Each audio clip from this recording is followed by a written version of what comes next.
Hello! It's great to be back.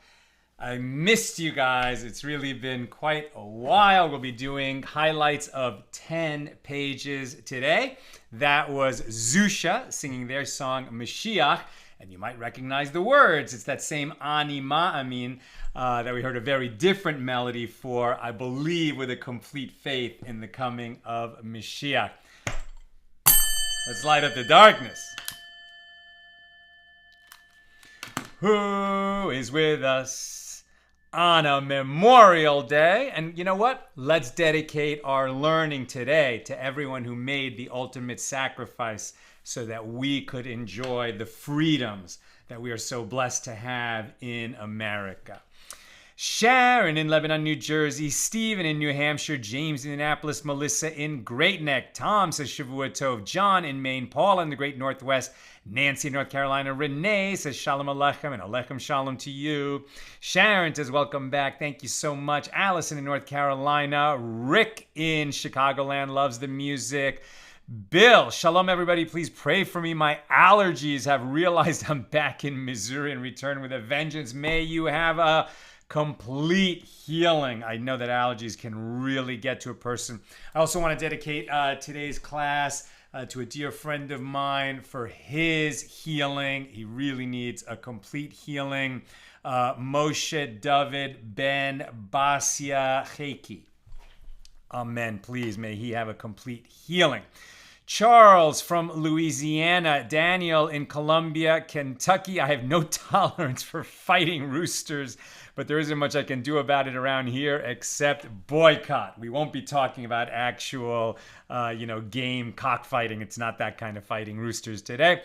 Paul in Minneapolis, Bella in Florida, Pauline in Chicagoland. Rick says amen. Paul is in Chicago. Daniel says shalom, brother. Melissa says amen. Renee says amen. Thank you so much, everybody. Yitzhak in Kansas City. Marjorie in Georgia. It's great to be back with you. I really missed you guys. All right, so we obviously have a lot of ground to cover.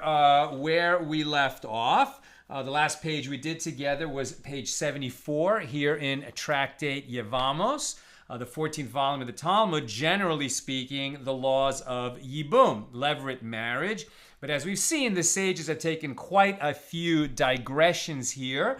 Once we got into the subject of marriage, and particularly marriage to priests, and then who's qualified, who's disqualified, what happens when somebody who is not permitted to marry marries anyway, what are the results, what implications and nuances in related fields like only priests and their families can eat teruma. What if a priest marries somebody or is before somebody for levirate marriage who is not qualified to eat teruma, or he's not qualified? What about a priest who cannot serve as a priest? Can he still eat teruma? These are the kinds of questions we've been discussing. We'll pick up that discussion on page 75, and since we have to, obviously just do highlights today to cover so many pages, I'll try to summarize the areas that we're skipping, and hopefully you were able to keep up your reading and do the pages yourselves even while I was away. All right, so page 75a, and by the way, we're in chapter 8, and because of this large passage of pages we'll be doing today, we'll be completing chapter 8. But we're continuing the discussion of the first Mishnah in chapter 8, and on page 75a, the Gemara is working out further stringencies related to who may eat teruma, food that is consecrated so that only priests can eat it, the first 2% of produce, priests and their families. And so what happens when that family gets reconstituted in some way, who remains qualified to eat teruma? Once the sages are talking about teruma, they'll also ask, when is teruma invalidated? By contact with an impure or possibly impure thing. Teruma can only be eaten by priests when the teruma itself has not come into contact with a source of tuma, ritual impurity, which would render it impure. And the priest must be in a state of purity himself. He must be tahor, pure, ritually pure, in order to eat the teruma. As we saw, one exception to that, he can only eat it when he's pure and the teruma is pure, but a priest can benefit from teruma that is impure when we're talking about, for example, olive oil, which when it becomes impure, he cannot eat it. He can't put it in his salad dressing, but he could put it in his lamp, put a wick in it, and benefit from the light that is created by burning even that tameh, impure teruma oil. From there, the Gemara went and discussed a priest with crushed testicles who may not serve in the temple, right? So as we saw, there's a law. First of all, a priest with any kind of a physical blemish, while that blemish is on him, may not serve in the temple when the temple is standing, but he may still eat teruma because he is a priest. If his blemish would tragically be something like crushed testicles, which there what we're talking about is somebody who was born fit to reproduce, right? So he had testicles and a working member, as it were, and then through a human agency, either an accident, let me just get rid of this, either through some kind of accident or in something intentional, but not from God, right? So in other words, if he, became sterile because of a disease, well, that would be something that God did to him. But if it was through some kind of human agency, then not only could he not serve in the temple, but he could not marry a Jewish woman. Very, very tragic state of affairs in that case. Now, they could violate that prohibition and be married or stay married, but that would have certain implications. But a priest with crushed testicles may not serve in the temple, but he may eat teruma, and so may his wife, unless they sleep together. Because once they sleep together, then she has violated that prohibition against marrying a man with crushed testicles, and at that point, she would become disqualified from eating teruma. They could still be married, but she would be disqualified from eating teruma. And in certain circumstances, they might make them get divorced, but probably not. But remember, that's only if that accident was caused through human agency, not something natural. If a man is born without testicles or he falls ill naturally, then he may marry a Jewish woman, even though he could not have children.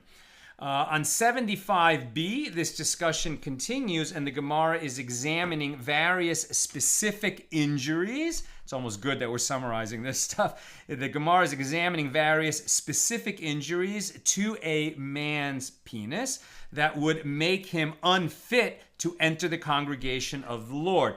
Enter the congregation of the Lord means marry a Jewish woman. So certain kinds of injuries would not be the equivalent of crushed testicles, which the Torah says a man with crushed testicles may not enter the congregation of the Lord, which means may not marry a Jewish woman. And so then they look at certain specific types of injuries which rise to the level of that disqualification. That discussion goes on for quite a while. We're into page 76a. And apropos, one of the rulings regarding injuries to the man's penis that can disqualify him, we learn about lesbians and Jewish law regarding lesbians. And I'll just read to you the halacha here. They don't have the word lesbian. They call it women who rub against one another.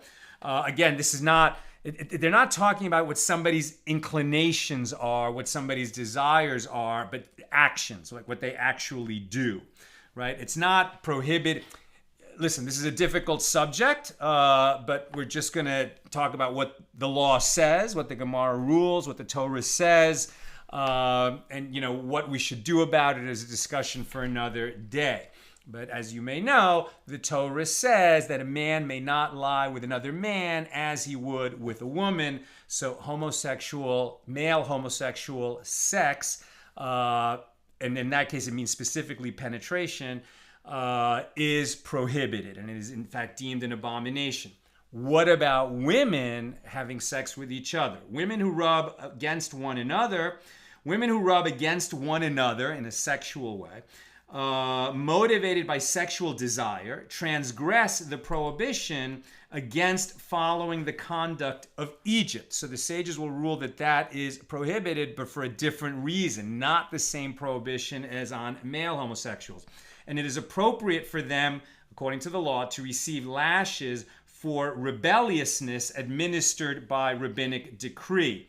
So in other words, the prohibition against lesbian sex is by rabbinic decree, not by Torah law. And so the punishment, like violating any rabbinic decree, would be lashes. Now, that would only be if there was a warning and witnesses, etc. So it's not like a punishment that's really ever meted out. It'd be very unusual circumstances if it was, but technically that is the law. So it says the law, men must take precautions to prevent their wives from engaging in such behavior. However, such conduct does not render a woman forbidden to her husband, nor does it disqualify her from marrying into the priesthood. So if she had lesbian sex, she might be liable to lashes from a rabbinic court, but she would not, as a result of that behavior, be disqualified from marrying a priest or become prohibited to her husband as she would if, for example, she had an adulterous affair with another man. That concludes a discussion of Mishnah number 1 here in chapter 8. Mishnah number 2. A man with crushed testicles or with other wounds to his genitals and one whose penis has been severed are permitted to marry a female convert, right? They're not allowed to marry, interesting, a woman who's born Jewish. That's the congregation of the Lord. But they may marry a woman who converted to Judaism, or an emancipated maidservant, an emancipated female slave, a former female slave who's now a Jew. And they are prohibited only from entering into the congregation and marrying a woman who was born Jewish. As it is stated, a man wounded with crushed testicles or a severed penis shall not enter into the congregation of the Lord. Deuteronomy 23:2. And so now I'll just read you some laws that come out of that Mishnah. Halacha number 1. A man with crushed testicles is prohibited from entering into the congregation. It is prohibited for a man with crushed testicles or a severed penis to marry a woman who was born Jewish, but it is permitted for him to marry a convert or an emancipated maidservant. Just as the Mishnah said, that is the law. A priest with crushed testicles. It is permitted for a priest with crushed testicles to marry a convert or an emancipated maidservant like any other Jew, in accordance with the opinion of Rav Sheshes and the second version of Rava's opinion. And third halacha here, it is permitted for a man with crushed testicles to marry a Gibeonite woman. It is permitted for a man with crushed testicles to marry a Gibeonite woman or a woman of uncertain lineage, for example, one whose father's identity is not known, or a foundling, a baby that is found and you don't know what its lineage is, in accordance with the Baraisa. Right? So this man with the crushed testicles cannot marry a woman who was born Jewish, but he can marry the convert, he can marry the emancipated female slave, and he can marry the Gibeonite. So who are the Gibeonites? The Gibeonites were a people in ancient Israel who became prohibited. The sages deemed them prohibited, and that prohibition might go all the way back to Joshua, or at least to King David. And what we're going to see is because their conversion to Judaism was suspect, a little bit like the Samaritans.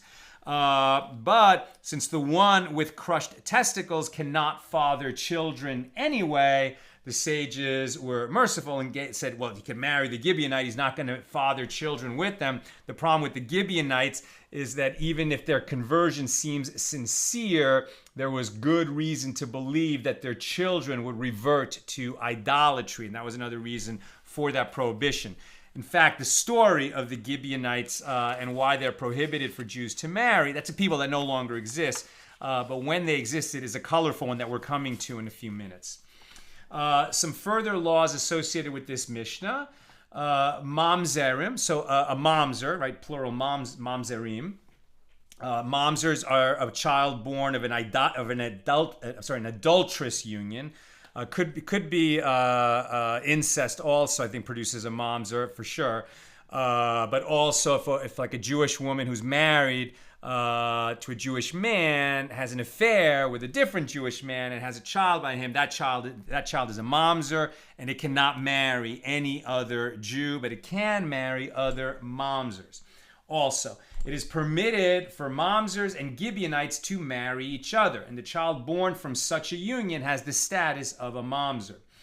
When they are Gentiles, there can be no valid marriage with them. By Torah law, a convert from one of the 7 Canaanite nations may enter the congregation.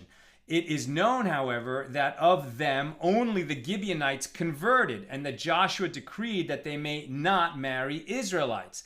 So, since you cannot marry a non-Jew, according to Jewish law, you cannot marry a non-Jew, that marriage is not recognized. And since only the Gibeonites of the 7 Canaanite nations converted, and they were made prohibited, therefore, even though by Torah law you could marry a Canaanite, there is no Canaanite that a Jew could marry since none of them converted. Also, they did not accept converts in the days of David. During the reigns of King David and King Solomon, the rabbinic courts did not accept converts out of a concern that the prospective converts were driven by impure motives. Meaning, at that time, the Israelite kingdom was so mighty and powerful that people were converting not out of a sincere desire to come close to God through Torah, mitzvahs, and the Jewish tradition, but rather to join a powerful organization, as it were. And for that same reason, once the Messiah comes, once Mashiach comes, we will not accept, the rabbis will no longer accept converts, because then everybody will want to be Jewish once the Jewish Messiah comes on earth and transforms the world. So if you're thinking about converting to Judaism, do it before the Messiah comes. But that's a whole other conversation. Okay. Now we're on page 76, and that's all we're going to do about Mishnah number 2. On 76b, we come to Mishnah number 3. Mishnah number 3. Ammonite and Moabite converts are prohibited from entering into the congregation and marrying a woman who was born Jewish, and their prohibition is eternal for all generations. Now, you might quickly think, with Shavuos coming up, begins this Saturday night. And while we're talking about coming events, I'll just mention that tomorrow at 5 p.m. Pacific, 1 hour before our class, I'm going to be going live to tell 2 super dramatic stories, 2 tales each about 2 rebbes that took place in Ukraine, and I actually visited the sites where these stories happened, and that's part of the Light of Infinite Festival, and we made a promotional post that we sent out by email and on the Facebook page, so watch for that tomorrow at 5.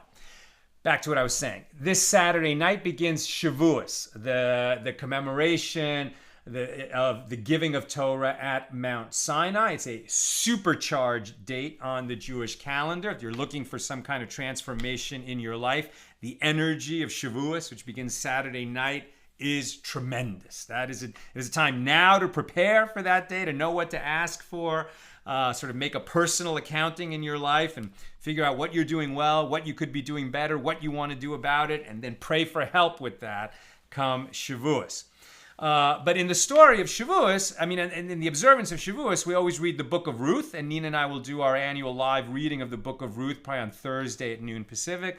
We'll make an announcement. But Ruth was a Moabite, right? And Ruth the Moabite married Boaz the Jew. So didn't we just read that a Moabite may never marry a Jew? A Jew may never marry a Moabite. Answer: male Moabites may never enter the congregation of the Lord. Female Moabites may. There's no more Moabites in the world, but that's why when there were Moabites, Ruth was permitted to marry Boaz.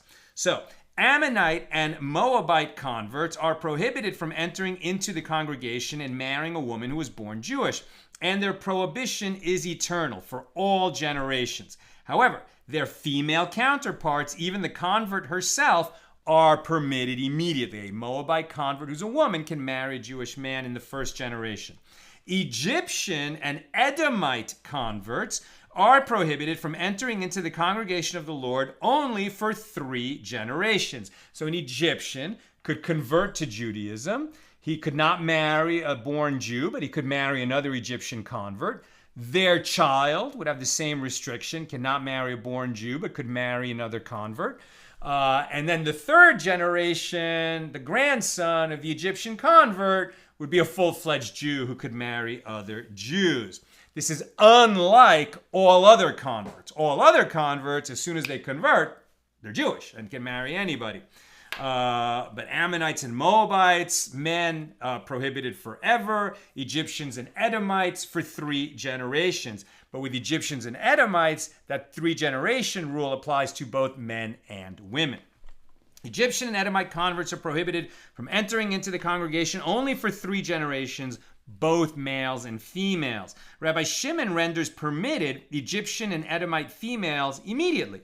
Rabbi Shimon said the matter may be derived by way of a kal v'chomer inference, and a fortiori inference.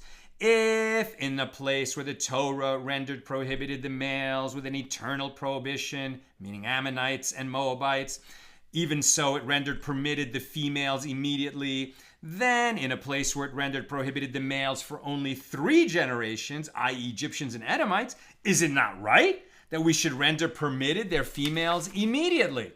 Rabbi Shimon's colleagues said to him, if you are reporting a law that you received from your teachers, we will accept it from you. But if you merely wish to prove your case with a kal v'chomer inference based on your own reasoning, well, then there is a refutation to your argument. Rabbi Shimon said to them, that is not so. I disagree with your claim that the kal v'chomer inference can be refuted, but in any case, I am stating a law handed down to me by my teachers.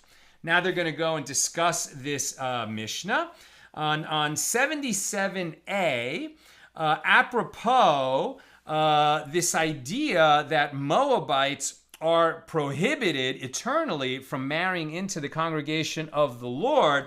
Now, if we don't have this distinction between males and females, we do, but if we didn't, then Ruth the Moabite, who married Boaz, that would have been an illegal union, right? So if there wasn't a difference for males versus females, that would be a huge problem.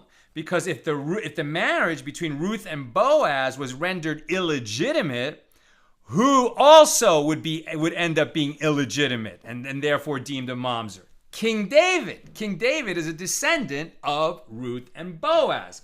So there were some people who sought to challenge the legitimacy of that marriage and therefore the legitimacy of King David. Doeg raised before them all those objections from the others who are disqualified from entering into the congregation, and they were silent, not knowing how to respond. Doeg then wanted to proclaim that David was disqualified from entering into the congregation. He was immediately answered. Here it says, now, in 2 Samuel 17:25, now, Amasa was the son of a man whose name was Jithra the Israelite, that went into Abigail, the daughter of Nahash. And yet elsewhere it is written that Amasa's father was named Jether the Ishmaelite. Now Rava said, this teaches that he girded his sword like Ishmael, i.e. like an Arab, and said, whoever does not accept this law and act accordingly shall be stabbed with the sword. This is the tradition that I received from the court of Samuel from Ramah. An Ammonite man is prohibited from entering into the congregation, but not an Ammonite woman. A Moabite man is prohibited from entering into the congregation, but not a Moabite woman. So in the time of David, right, somebody challenging David's legitimacy was a huge deal, and they were ready to come to blows over it. Now the Gemara asks about this incident. And is he trusted to offer testimony? But didn't Rabbi Abba say that Rav said, with regard to every Torah scholar who issues a halachic ruling based on a tradition he claims to have received from his teacher, and that ruling has practical ramifications for himself as well, if he stated the ruling already before the incident, i.e. before it had a bearing on his own case, one listens to him. But if not, if he reported the tradition only after it became personally relevant to him, one does not listen to him. In other words, a judge has to recuse himself from a case in which he has a vested interest in the outcome. Makes sense? As he is an interested party.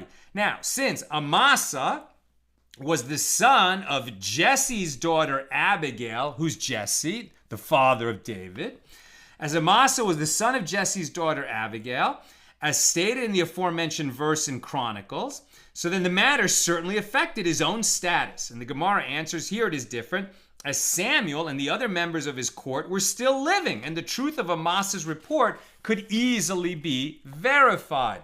So this tradition that goes way back to the prophet Samuel, before it came up that a descendant of Ruth, the Moabite, was going to end up sitting on the throne of Israel, they had already made a ruling that whereas Ammonite and Moabite males are prohibited to marry into the Jewish people, their females have no such prohibition. Even in their first generation, they can convert and marry in. Okay, we skip a little further into this discussion. Then there was a question, may female converts marry priests? We know that a female convert can marry a regular Jew, but can she marry a priest? Priests have these higher restrictions. And well, what about Ammonite and Egyptian converts and their daughters, right? So the third generation Egyptian convert or an Ammonite or Moabite convert who's a female, may she marry a priest? That discussion is found on page 77a. 77b continues this discussion, proving which converts can marry, which priests, etc. We skipped forward. Now we're on 78a, and I'll read you a few laws that come up on this page. Egyptian and Edomite converts, both males and females, are disqualified from entering the congregation until the third generation. Consequently, it is prohibited for the son of an Egyptian convert to enter into the congregation, but it is permitted for his grandson to do so, which squares with our understanding. If a convert who is disqualified from entering into the congregation unlawfully married a Jew, the status of the child born to them follows the unfit parent. Right? So in other words, if the Egyptian marries a Jew, the son of the Egyptian is like an Egyptian. If it's unfit because it's a mamzer, then the son has the same status as the mamzer parent. A pregnant Egyptian woman who converted. If a pregnant Egyptian woman converted, the child born to her is considered a second-generation Egyptian convert. They moved that much closer to marrying into the congregation of the Lord. And then we have a very interesting discussion. So mamzers, like Ammonites and Moabite men, right? Their children are always mamzers, right? So the child of a mamzer is a mamzer, and then the child of that mamzer is going to be another mamzer. And this is why it's just a horrific thing to have the status of a mamzer. Don't ever cheat on your husband. Don't ever cheat on your wife. And sire a mamzer. Don't commit incest. Don't commit adultery and sire a child because that child will be a mamzer. And so were their children and their children and their children. Is there any hope for the offspring of a mamzer to become not a mamzer? Is there any way that the offspring and the descendants of mamzerim can escape that status? Yes, mamzerim can purify themselves. It's not easy. If a mamzer had intercourse with a Gentile woman, so then the child born to them is a Gentile. If that child subsequently converts to Judaism, he is a full-fledged Jew. Similarly, if a mamzer had intercourse with a female slave, their child is a slave. If he is subsequently set free, he is a Jew. right? The slave status trumps the mamzer status, and then when the slave is set free, becomes a full-fledged Jew. Or the mamzer can have a child by a Gentile. That child is a Gentile, but that child can convert to Judaism and be a full-fledged Jew, not a mamzer. Therefore, a mamzer may marry a maidservant ab initio in order to allow their children to enter the congregation once their children have been released from slavery. And the law follows the opinion of Rabbi Tarfon, as the Gemara in Kedushin rules in accordance with his opinion against the other sages who disagree with him. Another law on page 77b, a pregnant Gentile woman who converted. Maybe she's not Egyptian. What's the law with her? If a Gentile woman converts to Judaism and she's pregnant at the time that she converts, her child does not require immersion. If the court converted her, if the court that converted her did not know that she was pregnant, there is uncertainty as to whether her immersion counts for the fetus as well. Right? But if they knew, if she was doing it on purpose, that she's pregnant, she's converting to Judaism, then she brings the fetus along with her, and when it's born, it is a Jew. And that concludes our discussion of Mishnah number 3. Now we're on page 78a, and we are reading Mishnah number 4 here in chapter 8.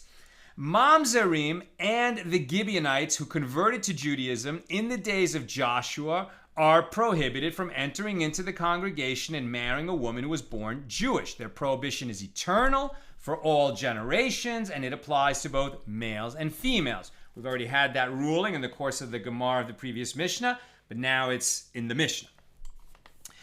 The Gemara then discusses, why are Gibeonites prohibited to marry into the congregation of the Lord? What was it about the Gibeonites that caused the rabbis to decree against them for all time?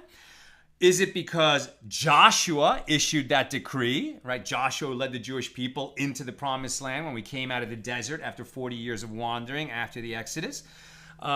He had a reason to decree against the Gibeonites, even if they converted to Judaism. And, well, if he did so, then that's the answer. Why would we need any further answer?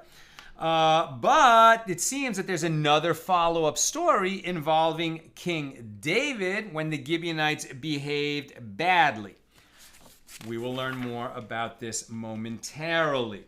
So, if Joshua decreed against them, against these Gibeonites, why would any further decree be necessary? It seems to be a question.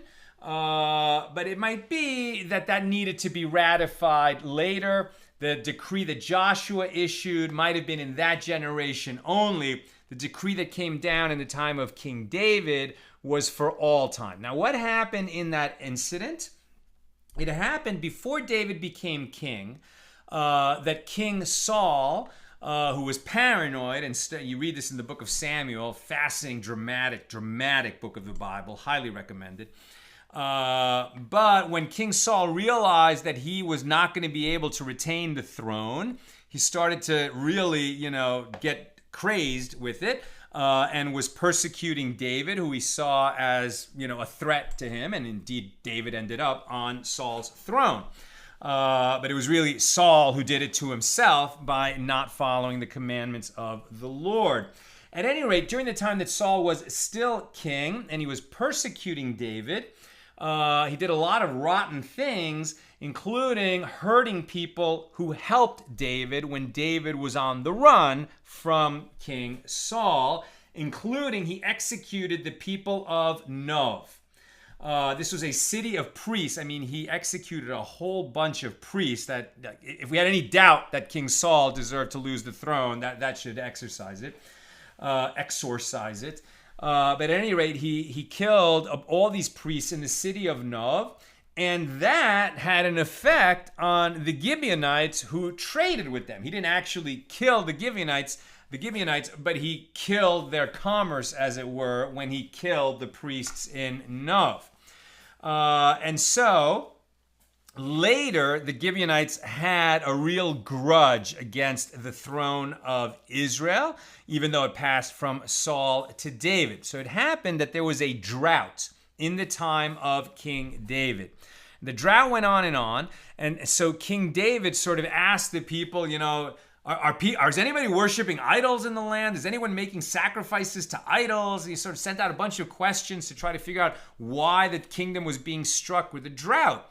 And a drought in the times of the First Temple, unlike droughts in later periods in history, because then our spiritual level was so high that our well-being in the land of Israel directly correlated with the behavior of the people as a nation. Not so much individuals, but certainly as a nation. When the nation behaved well, things went well. When the people of the nation started to, go after idols and the gods of others and doing other rotten behavior, then trouble came quickly. So there was this drought, and they couldn't figure out what was causing it. So the Gemara questions, on one hand, God demands, so David was trying to figure out what this was causing this drought.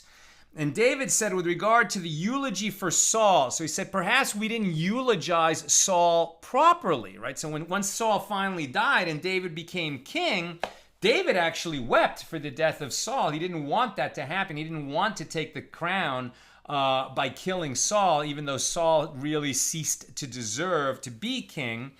But still, there was a question that perhaps Saul was not eulogized properly. After all, he was the first anointed king of Israel, despite his transgressions. So now that the 12 months had passed, if we didn't eulogize Saul properly, it seems like we missed the opportunity. Are we being punished for that?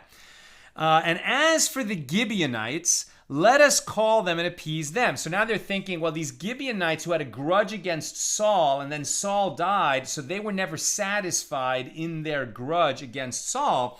So David said, we got to figure out what's causing this drought. Maybe, we have to pay reparations, as it were, to the Gibeonites. So let's send to them and find out how angry they are, what they're angry about, and see if we can make peace with them. So as for the Gibeonites, says King David, let us call them and appease them. Consequently, the verse states, and the king called the Gibeonites and said to them, what shall I do for you? And with what shall I make atonement that you may bless the inheritance of the Lord? And the Gibeonites said to him, it is not a matter of silver or gold between us and Saul or his house. Neither is it for us to put any man to death in Israel. Rather, let 7 men of his sons, the sons of King Saul, the descendants of King Saul, be delivered to us, and we will hang them. Right? So the Gibeonites, in order to be appeased, they wanted 7 descendants of King Saul, and they were going to, execute them in a public hanging, and only then would they have their honor appeased, as it were, for whatever it was that Saul did to them. So King David tried to appease the Gibeonites in other ways, but they would not be appeased. So David said, there are 3 distinguishing marks of this nation, the Jewish people. They are merciful, they are shamefaced, and they perform acts of kindness. We'll see that those attributes of the Jewish people mentioned in several places in the Talmud. But Jews are characterized as people who are merciful, shamefaced, and perform acts of kindness. They are merciful, as it is written, and he will give you mercy and have mercy upon you and multiply you. Not only will God have mercy upon you, but he will bestow the attribute of mercy upon you. The Jews are shamefaced, as it is written, and that his fear shall be upon your faces. And the fear that is on one's face is his shame, meaning this is proper shame. Shame that when we transgress God's laws, we know we've done wrong and we would feel shame about that. And the Jewish people perform acts of kindness, as it is written, for I have known him to the end that he may command his children and his household after him, that they may keep the way of the Lord to practice righteousness and justice. Genesis 18:19, i.e. to perform acts of kindness. The descendants of Abraham, Isaac, and Jacob are people who perform acts of kindness. Whoever has these 3 distinguishing marks is fit to cleave to this nation. Those who lack these qualities, however, are unfit to be part of the Jewish people. And when David saw the cruelty of the Gibeonites, that they would not be appeased, even that converted to Judaism, but they would not be appeased vis-a-vis this king who had already died and died a tough death, And still they wanted 7 of his innocent children to be killed for the sake of their honor. That's when David realized there's something wrong with the Gibeonites. They might call themselves Jews, but they're not Jews. They're not acting like Jews. So the Gemara continues with its understanding of the incident. And the king took 2 sons of Rizpah, daughter of Aiah, whom she bore unto Saul, Armoni and Mephibosheth, and 5 sons of Michal, the daughter of Saul, whom she bore to Adriel, the son of Barzillai the Mahalathite. And the Gemara asks, what is different about these sons that David chose them from among all the descendants of Saul? In other words, David said these people are not worthy to be Jews, but because the drought was, causing the death in the land. I mean, it was a serious drought. People were dying of starvation. And he said, well, if this is what we need to do, I guess I'm going to do it. So he sent the 7 descendants of Saul to be executed by the Gibeonites. He hated himself for doing it, but he did it. And now the Gemara is asking, why did he choose these 7 particular descendants of Saul? And Rav Huna said, he passed all of Saul's descendants before the Ark of the Covenant, and whoever was held back by the Ark so that he could not move on was condemned to death. Whoever was not held back by the Ark was set apart for life. Rav Hana bar Katina raised an objection. The verse states, and the king had pity on Mephibosheth, the son of Jonathan, the son of Saul, because of the Lord's oath that was between David and Jonathan, his close friend. So he didn't want to kill Jonathan's son. So the 7 men were condemned by the ark. How did the king's pity affect their sentence? And the Gemara answers, it means that he did not pass Mephibosheth even before the ark at all, so that he would not be in danger of being held back. He didn't even put him in that dangerous position that the ark might select him. And the Gemara questions this behavior. May favoritism be shown in this matter? Once a decision was placed in the hand of heaven, how could David have intervened in matters of life and death and not pass Jonathan's son before the ark to possibly be this sacrifice, as it were, to appease the Gibeonites? Rather, what happened was that David passed him before the ark, and the ark held him back, but David immediately prayed for mercy on his behalf, and then the ark released him. And the Gemara asks, well, the difficulty still remains. May favoritism be shown in this matter? Once the ark condemned him, how could David have prayed for him to have mercy? And rather, what it was that David asked for mercy on his behalf, that the ark should not hold him back, and he performed no other action. Now, the Gemara raises a difficulty with regard to the story as related by the Bible. But isn't it written, the fathers shall not be put to death for the children, neither shall the children be put to death for the fathers? Saul is the one who was guilty vis-a-vis the Gibeonites. How could we send his children to be executed to appease these crazy people who are acting in an improper manner? As Saul's sons had not sinned, why were they put to death? And Rabbi Chiya bar Abba said that Rabbi Yochanan said, it is better that one letter and one mitzvah be uprooted from the Torah in this manner, and thereby the name of heaven not be desecrated in public. Meaning, the killing of the Gibeonites by the Jewish people constituted a desecration of God's name. In order to repair that damage, David acquiesced to the Gibeonites' demands, even though they contradicted Torah law. And the Gemara continues analyzing this incident. The verse states, and Rizpah, the daughter of Aiah, took sackcloth and spread it for her upon the rock from the beginning of the harvest until the water was poured upon them from heaven, and she allowed neither the birds of the air to rest on them by day nor the beasts of the field by night. 2 Samuel 21:10. And the Gemara wonders, how could they have left Saul's executed sons unburied all that time? Isn't it written, you shall bury a body immediately? Even if it's somebody who received the death penalty, you don't leave their body more than 24 hours. You bury them. So how could they have done this?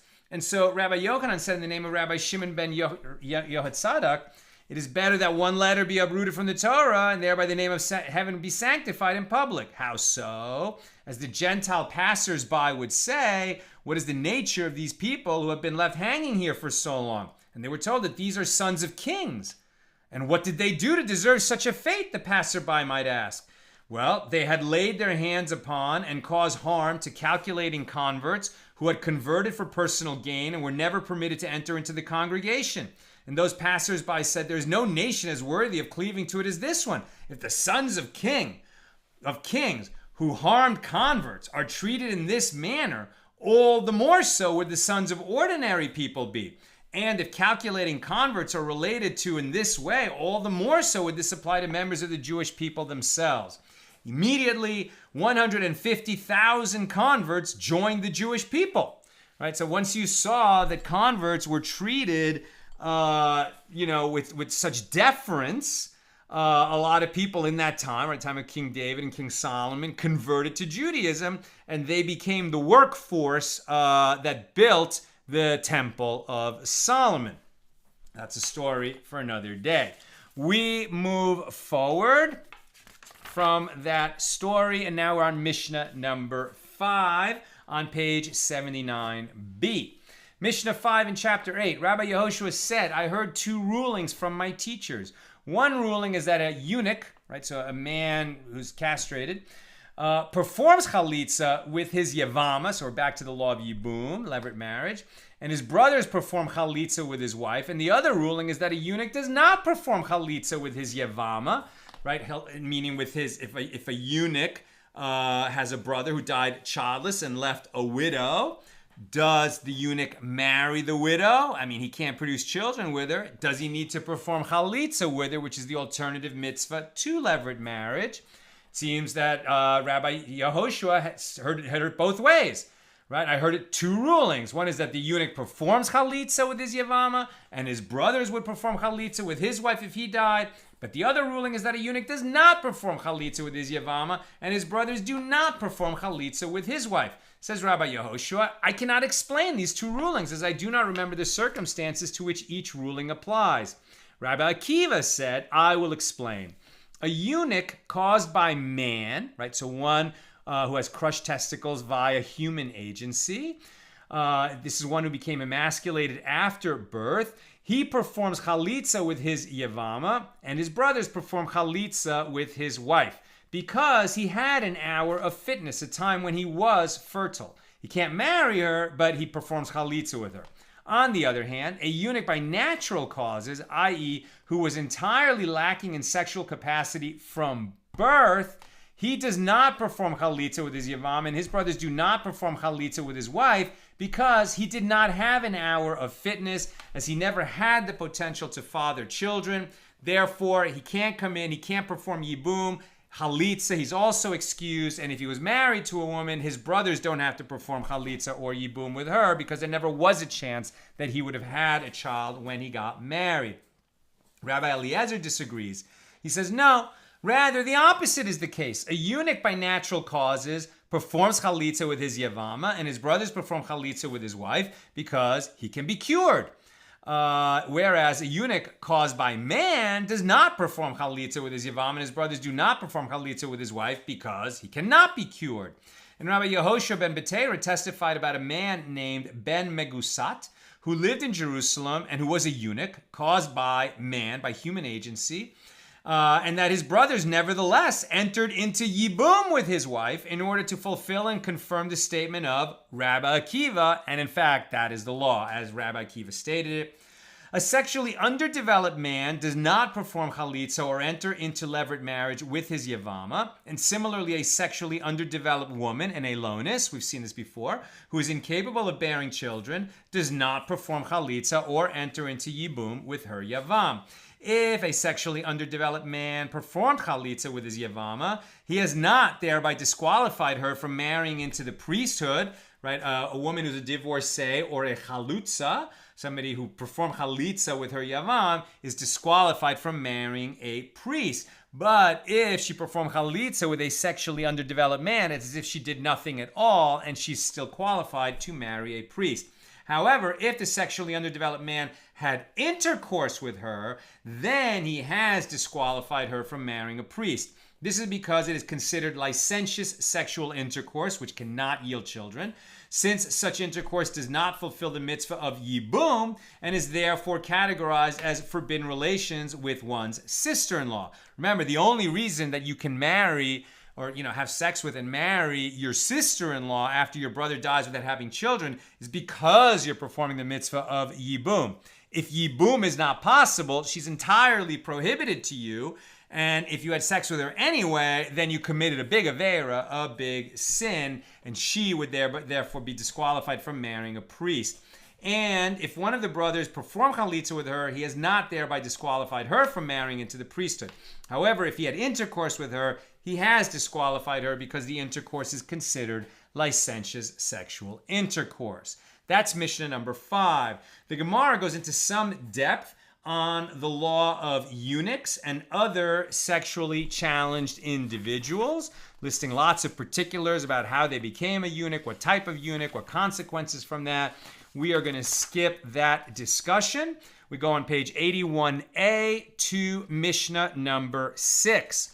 If a priest who is a eunuch by natural causes married an Israelite woman, he enables her to eat teruma, right? So he cannot serve as a priest in the temple, but he's still a priest. He's born a Cohen. He can eat teruma. And because he did not become a eunuch through human agency, but rather was born that way, he may marry a Jewish woman, and he qualifies her to eat teruma. Rabbi Yosei and Rabbi Shimon say if a priest who is a hermaphrodite, possessing both male and female genitals, married an Israelite woman, he enables her to eat teruma. Rabbi Yehuda says if a tumtum, one whose external sexual organs are indeterminate, usually because you can't tell if he has a penis or a vagina because there's a flap of skin over the genital area. If a tumtum was torn open so that his genitals were revealed and he was found to be a male, so he must not perform chalitza because he is treated like a eunuch. A hermaphrodite may marry a woman, but he may not be married by a man as he is considered a man. Rabbi Eliezer says if one had intercourse with a hermaphrodite, he is liable to receive the punishment of stoning on his account as if he had relations with a male. So as we'll see, they're going to discuss, is a hermaphrodite a male for the purposes of, it's prohibited to have sex with another man, even though he has both a vagina and a penis? Or is he a unique specimen, unique unto himself, as one who has both parts, and he should be considered neither male nor female? The Gemara questions the Mishnah's teaching concerning a priest who is sexually impotent from birth. This is obvious. Why should such a priest not enable his wife to partake of teruma? The Gemara answers, the law is necessary lest you say that since the verse states, and such as are born in his house, they eat of his bread. The allowance to eat teruma depends on the priest's capacity to father children, i.e. that only one who can father children enables his wife to eat teruma. But one who cannot father children does not enable his wife to eat teruma. Therefore, the Rabbi of the Mishnah teaches us that the priest's capacity to have children is irrelevant. If he was born a eunuch, if he was created a eunuch by God, he may marry a Jewish woman, and he does qualify her to eat teruma. Then there is a long digression on the nullification of teruma that doesn't have to do with the sexuality questions presented in this Mishnah. We're going to skip that digression, and we go all the way forward to page 82b. As it is taught in a baraisa in the anthology called Seder Olam, the order of the world, with regard to a verse that speaks of the Jewish people's return to the land of Israel following their exile, and the Lord your God will bring you into the land that your fathers inherited, and you shall inherit it. Deuteronomy 30, verse 5. These two expressions of inheritance, the land that your fathers inherited, and you shall inherit it. Well, don't we inherit it if our fathers inherited? They're our fathers. We inherit from our fathers. If our fathers inherited the land, why would we need to inherit the land? Says the Gemara, these two expressions of inheritance teach that they had a first inheritance of Eretz Yisrael, the land of Israel, in the days of Joshua, and a second inheritance at the time of the return from the Babylonian exile. That is to say, since the sanctity of the land had lapsed when the first temple was destroyed and the Jewish people exiled to Babylonia, a second sanctification was necessary when they returned to their land. But they will not have a third inheritance. In other words, it will never be necessary to sanctify the land for a third time, as the second sanctification was permanent. This is the deed of ownership of the Jewish people in the land of Israel.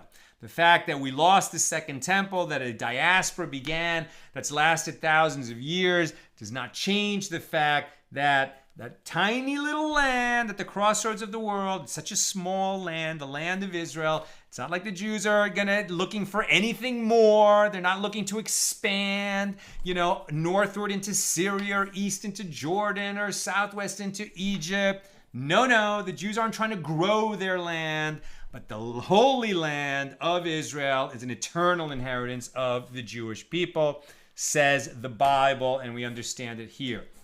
And Rabbi Yochanan said, who is the rabbi who taught Seder Olam? It is Rabbi Yosef. Since Rabbi Yosef maintains that the second sanctification of the land of Israel never lapsed, even after the destruction of the second temple, he also holds that teruma nowadays is in effect by Torah law. Now, we don't give teruma to priests, so we don't follow that teaching. That won't happen again until the third temple is built at the time of the Messiah. Rabbi Yosef would hold differently. Now, we learned that, we skip a little bit, we're on 82b. We learned in the Mishnah, a hermaphrodite may marry a woman. Right? So a person who has both sexes, right? He has both a penis and a vagina.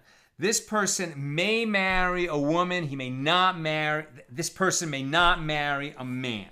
This formulation indicates that he may do so ab initio, as he is considered a full-fledged male. Accordingly, a hermaphrodite who is a priest should enable his wife to eat the breast and thigh of peace offerings, as is maintained by Rabbi Yochanan, and against the opinion of Reish Lakish. I think Reish Lakish said, well, a hermaphrodite priest who marries a woman, so she can eat teruma, but she cannot eat the portions of offerings that go up on the altar, parts of which go to the priest that only priests can eat. This is food of a higher sanctity than teruma. Teruma is consecrated that only priests can eat it, but the parts of offerings that go up on the altar that are given to priests to eat are of an even higher sanctity. And there's a question whether the priest can share that with their families. But what if he's questionable, like a hermaphrodite married to a woman? Here they're saying, no, a hermaphrodite can marry a woman and can share teruma with her and can share the parts of sacrificial offerings that are given to priests. Now, the Gemara rejects this argument and suggests that the text be amended, teach in the Mishnah, if he married. And that is to say, if he married a woman, the marriage is valid and a bill of divorce would be required to end it, as it is possible that he is a male. But even if he married, he does not enable his wife to eat teruma, as is possible that he's a female, and that would be a reason to not allow him to enable his wife to eat teruma. But the Gemara raises a difficulty. But doesn't the Mishnah teach that he may marry a woman, which indicates that he may do so ab initio? And the Gemara rejects this argument. And according to your reasoning, what is the meaning of the next clause? But he may not be married to a man. The teaching is certainly referring to a case after the fact, as if he is a full-fledged male, there would be no reason to say that he may not be married to a man. We would know that. Rather, what is the meaning of he may not be married to a man? It means that even after the fact, the marriage is not valid. This being the case, when the Mishnah states that hermaphrodite may marry a woman, it is also speaking after the fact, meaning he shouldn't marry a woman, but if he did, we let that marriage stick. He may not marry a man, and if he did, we would break up that marriage. It may be said in response, no, the words may marry indicate that a hermaphrodite may marry a woman ab initio, whereas the words, but he may not be married, mean that his marriage to a man is not valid even after the fact. Accordingly, the difficulty raised against Reish Lakish remains. Where did the law end up on this? We see this halach on page 83a. A hermaphrodite is a creature unto himself. If a tumtum or a hermaphrodite betrothed a woman or was betrothed by a man, the validity of the betrothal is in doubt, and therefore a bill of divorce is required owing to the uncertainty. The law is ruled in accordance with Rabbi Yosef's opinion as recorded in the Baraisa. The Rima, based on Rashi, Tosafos, and the Rosh, maintains that a hermaphrodite is considered a definite male, as the ruling of the Mishnah is followed rather than the ruling of the Baraisa. The Gemara then digresses on other laws from the same rabbis on the subject of grafting a vine onto another vine on the eve of a sabbatical year. Also the definition of protracted labor and a woman who's had a baby counting days until she is pure again and could enter the temple. And that. So we skip to page 83b, where we finally get back to yibum, levirate marriage. It is taught in the Mishnah that Rabbi Yehuda says, if a tumtum whose external organs are indeterminate was torn open so that his genitals were exposed and he was found to be a male, he must not perform chalitza because he is treated like a eunuch. Right? The tumtum is understood to be somebody who made, his sex was indeterminate until it was revealed, but that he's probably sterile and cannot have children. But he was born that way. Right? So he would not perform chalitza. Rabbi Ami said, what would Rabbi Yehuda do with the tumtum living in the town of Biri, who was placed in a seat for an operation, and the tissue covering his genitals was torn open, and he later fathered 7 children? How can you say that he's treated like a eunuch? His penis wasn't revealed until they tore open that flap, but then he fathered 7 children. Evidently, a tumtum who was torn open is not necessarily sexually impotent. The Gemara answers that Rabbi Yehuda could have said to you, go and inquire about his children and find out where they came from. He did not believe that they were fathered by this man, but perhaps by someone else. It is taught in a Baraisa, Rabbi Yosei, the son of Rabbi Yehuda, says, a tumtum must not perform chalitza, as perhaps he will be torn open and found to be a eunuch by natural causes. And the Gemara asks, why did he formulate his teaching in this manner? Is that to say that every tumtum who is torn open is a male? It is certainly possible for a tumtum to be found to be a female. And Gemara explains, this is what he said. A tumtum must not perform chalitza, as perhaps he will be torn open and found to be a female, who certainly cannot perform chalitza. And even if he is found to be a male, perhaps he will be found to be a eunuch by natural causes. So if there's another brother to perform the chalitza, let the other brother do it. And if there's not another brother, I think they would still say the tumtum should not. And the Gemara asks, what is the practical halachic difference between the opinions of Rabbi Yehuda and Rabbi Yosei? And Rava said there's a practical difference between them as to whether the chalitza performed by a tumtum disqualifies the brothers in a case where there are other brothers in addition to the tumtum, as I said. Time is definitely running long. I am going to skip that. Now we're on page 84a. And the final note in here, and the last note in the chapter of chapter 8 that ends the chapter.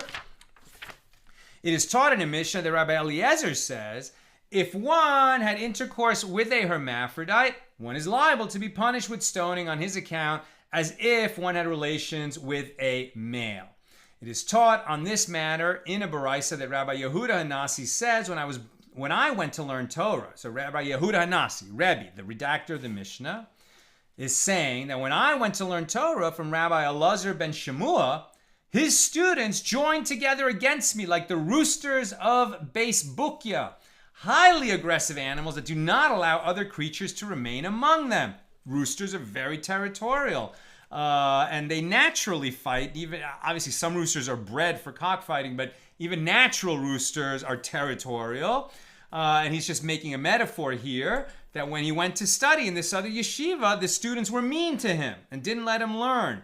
And they did not let me learn there. Therefore, I managed to learn only one thing that's in our Mishnah, which is that Rabbi Eliezer says, if one had intercourse with a hermaphrodite, one is liable to be punished with stoning on his account as if one had relations with a male. And there's a note here that it's possible that the reason the students of Elazar ben Shemua didn't want Rebbe to learn there is because they knew that he was publishing the Mishnah, and they felt that certain teachings should not be published. They should only be taught teacher to student in the oral tradition and should not be recorded, and that might be a reason they excluded him from their company. Now we enter chapter 9, and the last thing we're going to do together today is to read Mishnah number 1. And we're not going to even read all of it because it's a very long Mishnah. And then I'll get a few comments and questions. But here in chapter 9, we're finally getting back, more directly to the topic of yibum, levirate marriage.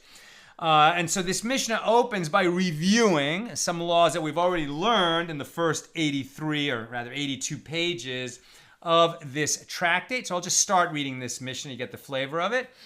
Mishnah number 1 in chapter 9. There are women who are permitted to their husbands and forbidden to their yevamim, while others are permitted to their yevamim and forbidden to their husbands. Certain women are permitted both to these and to those, and others are forbidden to both these and those. And the Mishnah explains. And these are cases of women who are permitted to their husbands, but forbidden to their yevamim. Meaning, it's a woman who's permitted to her husband. It's a legit marriage. But if the husband dies, she would be prohibited to her brother-in-law. If her husband dies without having a child, she would, then come up for yibum with her brother-in-law. But in certain cases, it would be prohibited because she's prohibited to her yavam. What would be a case like that? How about the case of a common priest who married a woman, who married a widow?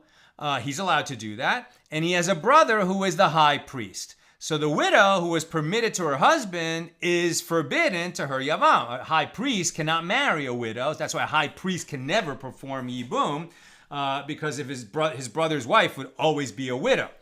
If the brother died, and a high priest cannot marry a widow. And the same is true in the case of a priest who's disqualified due to flawed lineage, a halal, meaning he's the son of a priest who married a divorcee. A priest cannot marry a divorcee. If he did and fathered a child, this son would be a halal.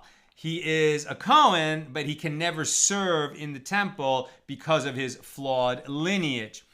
So if such a man married a woman who is fit to marry a priest, and he has a brother who is a priest fit for the service. So the woman was permitted to marry the halal, but she's forbidden to his brother because having married a halal, she becomes a halala, and now she cannot marry this man's brother if he dies.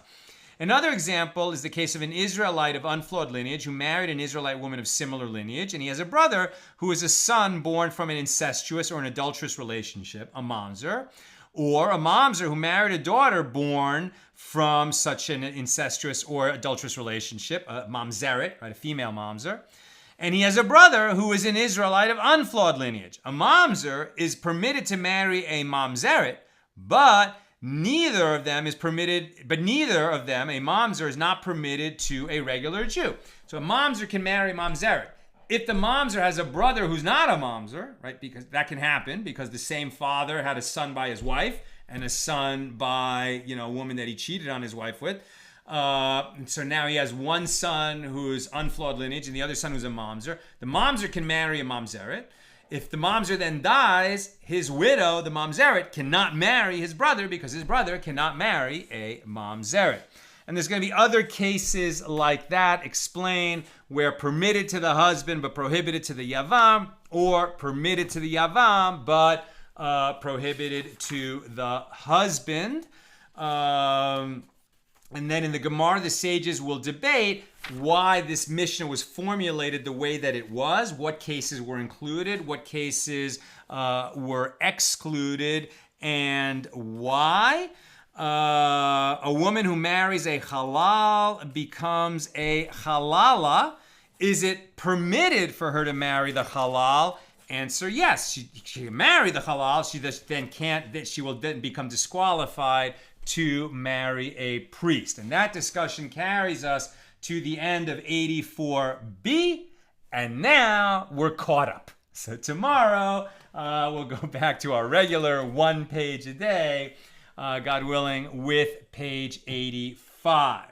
That show is at the regular time, 6 p.m. Pacific. I'll be busy tomorrow at 5 p.m. Pacific. I'll be going live to tell these 2 amazing stories, each a story of 2 rebbes that lived in Ukraine a couple hundred years ago.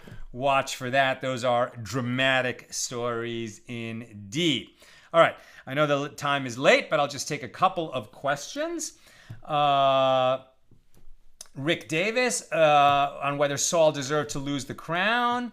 And David protected Saul. His behavior and attitude in that period is to be modeled, perhaps. Very good, Rick. Exactly right.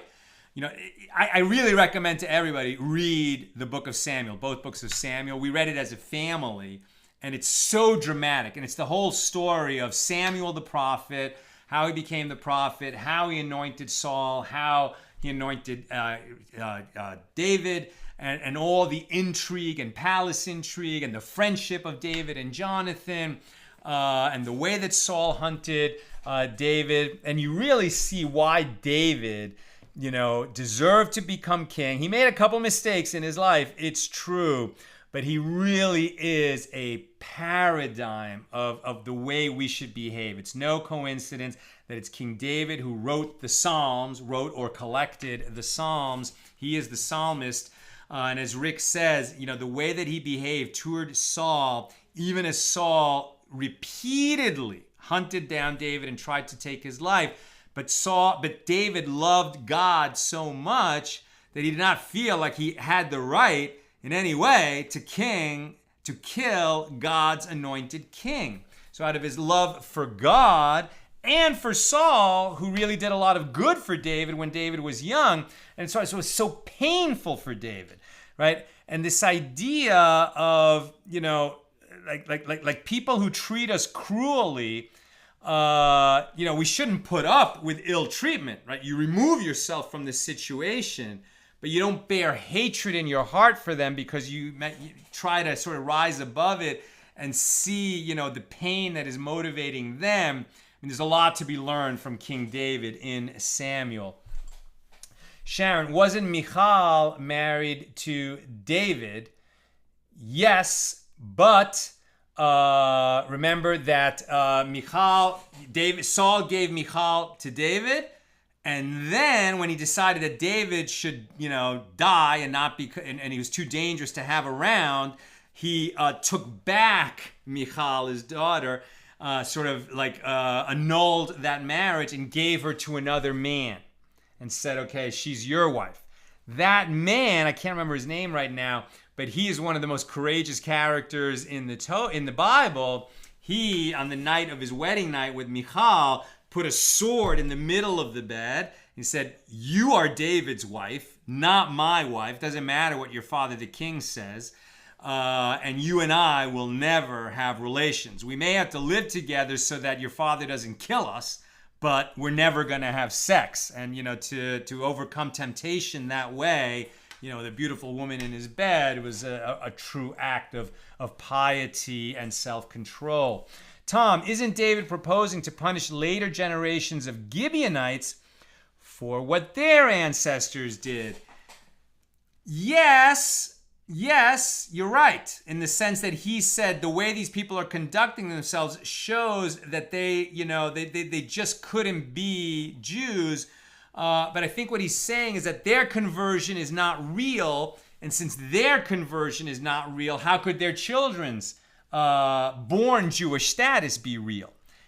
Later, maybe they could convert, but what can I say? The sages made a decree following up on what Joshua said. There was something about these Gibeonites, right? Even aside from their attribute of vindictiveness in this episode, even before that, they were a people like the Samaritans later who were just, you know, they were really much more drawn to idolatry and converted to Judaism out of convenience, not because they were drawn to worship God and keep Torah mitzvahs. And Yosef, who wrote Seder Olam? Rabbi Yossi, right? Rabbi Yossi, as we read here in the Gemara. Okay, my friends, that was a big day, but we are caught up. So Yasher Koach to you. May you be strengthened to have other days when you learn so efficiently and well as we learned today, covering so much ground. And with God's help, we'll be together again tomorrow, Tuesday at the regular time, 6 p.m. Pacific, to take a leisurely stroll, as it were, through a single page of the daf. Take care. Have a great night.